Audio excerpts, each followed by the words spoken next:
लेकर हम दीवाना दिल भाग 31। चौहान मेंशन। सिया को प्रवर्धन जी के विला गए। कोई एक हफ्ता बीत गया था। इन एक हफ्तों में ना तो सम्राट ने सिया से कोई बात की थी और ना ही सिया ने सम्राट से। सिया के पास तो फोन ही नहीं था, तो वो सम्राट के पास कहां से फोन करती। जब से सिया मेंशन से गई थी तब से सम्राट ज्यादा से ज्यादा समय अपने ऑफिस में ही व्यतीत करता था, क्योंकि सिया के बिना उसे अपने मेंशन में अच्छा नहीं लगता था। उस दिन के बाद से प्रवर्धन जी और रोहन भी सम्राट के मेंशन नहीं आए थे। हाँ, रोहन अपने एक प्रोजेक्ट पर सम्राट के साथ मिलकर काम कर रहा था, तो सम्राट के ऑफिस में रोहन रोज ही जाया करता था। दूसरी तरफ प्रवर्धन जी के विला में सिया को भी अब सम्राट की याद आने लगी थी। भले ही सम्राट उसे ना याद करे, लेकिन उसका मन सम्राट को देखने का, उससे लड़ाई करने का हो रहा था। सिया इस वक्त उदास होकर सोफे पर बैठी हुई थी। तभी वहाँ पर संध्या जी आती हैं और सिया के सर को सहलाते हुए बोली, क्या हुआ मेरी प्यारी सी बहुरानी को, क्यों उदास हो? छाया ने फिर से तुमसे कुछ कहा? सिया संध्या जी को जवाब देते हुए बोली, माँ जी, वो चुड़ैल चाची का इतना हिम्मत नहीं है जो वो हमको परेशान कर सके।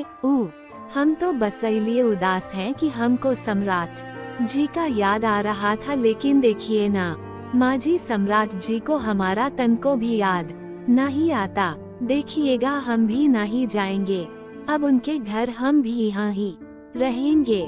संध्या जी मुस्कुराते हुए बोली, बेटा ऐसे नहीं बोलते, अगर तुम सम्राट से ज्यादा दूर रहोगी तो तुम्हारे और सम्राट के बीच दूरियां बढ़ती जाएंगी। फिर बेटा, हर पति पत्नी में लड़ाई होती है, लेकिन इसका मतलब ये तो नहीं कि तुम अपने ही पति से गुस्सा होकर यहाँ हो। वो अब सिर्फ सम्राट का ही नहीं बल्कि तुम्हारा भी घर है।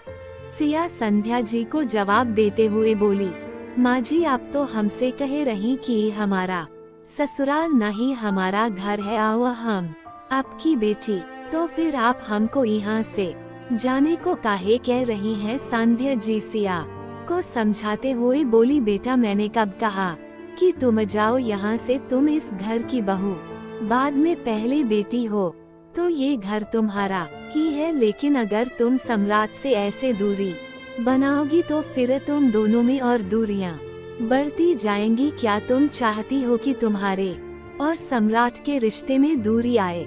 सिया उदास होकर बोली, नहीं माँ जी, हम ऐसा कुछ नहीं चाहते, लेकिन सम्राट जी तो हमको अपना पत्नी ही नहीं मानते, हमको प्यार नहीं करते, काहे से उनके दिल में कोनो आओ है? संध्या जी सिया को समझाते हुए बोली, बेटा, सम्राट के दिल में कौन है और कौन नहीं, इस बात पर ध्यान मत दो।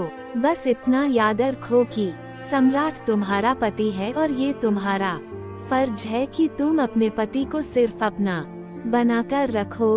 एक पत्नी के प्यार में इतनी ताकत होती है कि वो अपने पति को अपना बनाने की ताकत रखती है। भूलो मत, सम्राट ने तुम्हारी मांग में सिंदूर भरा है, तो सम्राट और उसके सिंदूर पर सिर्फ तुम्हारा हक है।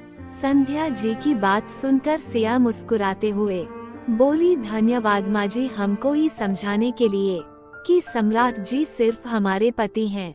अब आप फिक्र नहीं कीजिए, हम सम्राट जी को खुद से दूर कब होना ही जाने देंगे। लेकिन एक वादा हम आपसे भी करते हैं कि आपके बेटे सम्राट जी को आपके प्यार का एहसास करवा कर रहेंगे हम। संध्या जी घबरा कर बोली, नहीं बेटा सिया, तुम ऐसा कुछ नहीं करोगी। अगर तुमने ऐसा किया तो सम्राट तुमसे भी बात नहीं करेगा, वो मुझसे बहुत नफरत करता है। मैं नहीं चाहती बेटा कि तुम सम्राट के गुस्से का शिकार बनो। सिया संध्या जी से बोली, माँ जी, आप अभी हमको जानती नहीं है, जो जिद हम कर लेते हैं फिर उसे पूरा ही करके रहते हैं। सम्राट जी के दिल से आपके लिए नफरत तो मिटाकर रहेंगे हम। रही बात उनके गुस्से की, तो उनकी बड़की बड़की आंखों से हम ना ही डरते। संध्या जी की आंखों में आंसू आ गए थे।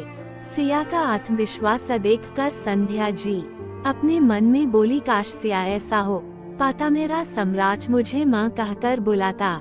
लेकिन सिया बेटा ऐसा कभी नहीं होगा, क्योंकि तुम ये सच नहीं जानती कि मेरे आगे सौतेला शब्द जुड़ा हुआ है जिस वजह से सम्राट मुझसे नफरत करता है। काश मैंने खुद अपनी कोख से सम्राट को जन्म दिया होता तो शायद आज वो मुझसे इतनी नफरत नहीं करता।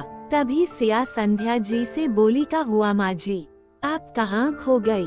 संध्या जी सिया को जवाब देते बोली, कहीं नहीं, बस यही सोच रही थी कि ऐसा कौन सा पुण्य किया मैंने जो मुझे तुम्हारे जैसी प्यारी बहू मिली। वहीं दूर खड़ी छाया सिया और संध्या जी को देखकर अपने मन में कुढ़ रही थी। उसने सिया और संध्या जी की बातें तो नहीं सुनी थी, लेकिन उसे गुस्सा आ रही थी उन दोनों को साथ में देखकर। छाया अपने मन में बोली, सिया जितना बातें करना है तुम्हें संध्या दीदी से कर लो, क्योंकि समौट को जब पता चलेगा तुम्हारी सास बहुओं की जोड़ी का तब तुम्हारा क्या होगा ये तो मुझे भी नहीं पता सिया, क्योंकि तुम जानती नहीं हो कि तुम्हारा पति तुम्हारी सास से किस हद तक नफरत करता है, और उस नफरत की आग में अब तुम भी झुलसने वाली हो सिया। लेकिन आज तुमसे मैं अपने बेटे के थप्पड़ और अपनी उस दिन की इंसल्ट का बदला लेकर रहेंगी। कुछ देर बाद सिया सीढ़ियों से चढ़कर अपने रूम में जाने लगती है। वैसे ही उसे किसी के गिरने की आवाज सुनाई देती है। सिया उस तरफ बिना देखे ही अपने मन में बोली, लग गई लंका। सिया जैसे ही पलटकर देखती है तो छाया हॉल में गिरी उसे दिखाई देती है और सारे घर वाले उसे घेर कर बैठे हुए थे, क्योंकि छाया इतनी तेज से गिरी थी कि सभी आवाज सुनकर हॉल में आ जाते हैं। छाया दर्द से कराह रही थी, क्योंकि उसकी कमर और पैर में मोचाई हुई थी। ईशान छाया को गोद में उठाकर सोफे पर बैठाता है। छाया जिस जगह पर गिरी हुई थी वहाँ पर तेल गिरा हुआ था। अभिलाष उस तेल को अपने हाथों से छते हुए गुस्से में बोले, किसने की ये हरकत? किसने यहाँ हॉल में तेल गिराया? जिसने भी ये किया है वो चुपचाप मेरे सामने आ जाए। लेकिन कोई भी टस से मस नहीं होता। तभी सिया अभिलाष से बोली, बड़के चाचा जी आप सही कहे, आखिर कौन ऐसा करेगा? ई बात की छानबीन तो करवानी ही चाहिए, है ना बड़की चाची जी? सही। छाया सिया की बात सुनकर हड़बड़ाते हुए बोली, अभिलाष वो गलती से मुझसे ही औरल गिर गया था, तो इसमें किसी और की क्या गलती भला? अभी डॉक्टर को बुलाओ मुझे, मेरे पैर और कमर में बहुत दर्द हो रहा है। सिया ने कहा, अरे बड़की चाची जी काहे डॉक्टर को तकलीफ देना, हम आपके पैर का इलाज बस 2 मिनट में कर देंगे, आपके पैरवा का दर्द छूमंतर हो जाएगा। अभिलाष सिया से बोले, सिया बेटा तो तुम खड़ी क्यों हो, जल्दी से ठीक करो छाया का पैर। सिया छाया के पैरों के पास बैठकर उसका पैर पकड़कर धीरे धीरे उसके पैरों पर अपन पकड़ मजबूत करते हुए धीरे से बोली, जो दूसरों के लिए गड्ढा खोदते हैं वो खुद ही गिरते हैं उसमें। आपको का लगा कि आप हमारे लिए ही तेल गिराएंगी? आवा हमको पता नहीं चलेगा, ऊ का है नेचुरल। चाची हम देख लिए थे आपको तेल गिराते हुए, आओ देखिए ना, आप खुद ही गिर गई हमसे, ना सोच समझ कर पंगा लीजिएगा। सिया एकदम से छाया के पैर को झटके से मोड़ देती है, जिससे छाया की चीख निकल जाती है। रागिनी अपने मन में बोली, वाह क्या बात है, बहुरानी आते ही छाया जेठानी जी को सबक सिखा दिया। तभी रोहन सिया की तरफ अपना फोन बढ़ाते हुए बोला, सिया जी भाई का फोन है आपके लिए, आप बात कर लीजिए उनसे।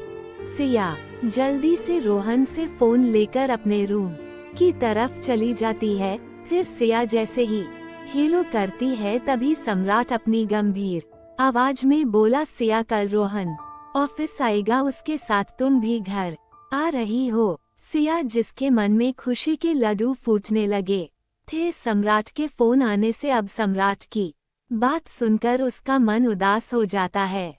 सिया सम्राट को जवाब देते हुए बोली, काहे आए हम आपके घर नहीं आएंगे हम। अगर मिलना है तो आप खुद आ जाइए यहाँ। सम्राट फोन पर ही सिया पर बिगड़ते हुए बोला, सिया बदतमीजी करने की आदत हो गई है तुम्हारी, हिम्मत कैसे हुई तुम्हारी मुझे ना कहने की। मैंने बोला ना तुम कल रोहन के साथ यहाँ आ रही हो, तुम तलब आ रही हो। सिया भी सम्राट को जवाब देते हुए बोली, आओ काहे आए हम आपके घर में, ताकि आप फिर से हमारे ऊपर गुस्सा कर सकें, फिर से हमारे ऊपर होंठ उठा सके। यहाँ सब लोग बहुत अच्छा है। आओ माँ जी तो हमको बेटी की तरह प्यार करती हैं, तो हम माँ जी को छोड़कर नहीं आएंगे। सिया छाया के पैरों के पास बैठकर उसका पैर पकड़कर धीरे धीरे उसके पैरों पर अपनी पकड़ मजबूत करते हुए धीरे से बोली, जो दूसरों के लिए गड्ढा खोदते हैं वो खुद ही गिरते हैं उसमें। आपको क्या लगा कि आप हमारे लिए ही तेल गिराएंगी? आवा हमको पता नहीं चलेगा, वो का है नेचुरल। चाची हम देख लिए थे आपको तेल गिराते हुए, आवा देखिए ना आप खुद ही गिर गई। हमसे ना सोच समझ कर पंगा लीजिएगा। सिया एकदम से छाया के पैर को झटके से मोड़ देती है, जिससे छाया की चीख निकल जाती है। रागिनी अपने मन में बोली, वाह क्या बात है, बहुरानी आते ही छाया जेठानी जी को सबक सिखा दिया। तभी रोहन सिया की तरफ अपना फोन बढ़ाते हुए बोला, सिया जी भाई का फोन है आपके लिए, आप बात कर लीजिए उनसे। सिया जल्दी से रोहन से फोन लेकर अपने रूम की तरफ चली जाती है। फिर सिया जैसे ही हेलो करती है तभी सम्राट अपनी गंभीर आवाज में बोला, सिया कल रोहन ऑफिस आएगा, उसके साथ तुम भी घर आ रही हो। सिया जिसके मन में खुशी के लड्डू फूटने लगे थे सम्राट के फोन आने से, अब सम्राट की बात सुनकर उसका मन उदास हो जाता है। सिया सम्राट को जवाब देते हुए बोली, काहे आए हम आपके घर नहीं आएंगे हम। अगर मिलना है तो आप खुद आ जाइए यहाँ। सम्राट फोन पर ही सिया पर बिगड़ते हुए बोला, सिया बदतमीजी करने की आदत हो गई है तुम्हारी, हिम्मत कैसे हुई तुम्हारी मुझे ना कहने कि। मैंने बोला ना तुम कल रोहन के साथ यहाँ आ रही हो, तुम तलब आ रही हो।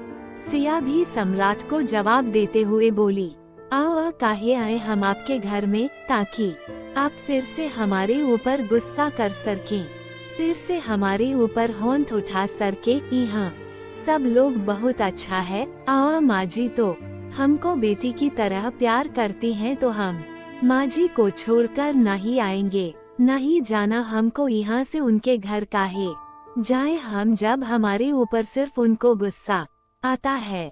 माँ जी इतनी अच्छी हैं, फिर हमको उनसे काहे दूर रहने के लिए बोल रहे हैं। उनको जो करना है कर लेन, हम नहीं जाएंगे कल आपके साथ उनके घर। आओ ना ही उनसे अब हम बात करेंगे, जब देखो गुस्सा करते हैं, चिल्लाते रहते हैं। सिया की सारी बातें सम्राट ने सुन ली थी। फिर एक वीक के साथ फोन कट हो जाता है। रोहन हैरानी से बोला, सिया जी आपने फोन कट नहीं किया था क्या? भाई ने आपकी अभी बोली गई सारी बातें सुन ली। रोहन की बात सुनकर सिया बोली, वो हमको नहीं पता कि फोन कैसे काटा जाता है, हमें लगा सम्राट जी फोन काट दिए होंगे। कुछ देर रोहन और सिया बातें करते रहते हैं। फिर सिया अपना खाना खाकर सो जाती है। अगली सुबह सारे लोग हॉल में धीरे धीरे करके सुबह के नाश्ते लिए इकट्ठा होने लगते हैं, लेकिन जैसे ही हॉल में सोफे पर बैठे इंसान को सब लोग देखते हैं तो सबकी आंखें हैरानी और डर से बड़ी हो जाती हैं, सिवाय प्रवर्धन जी के।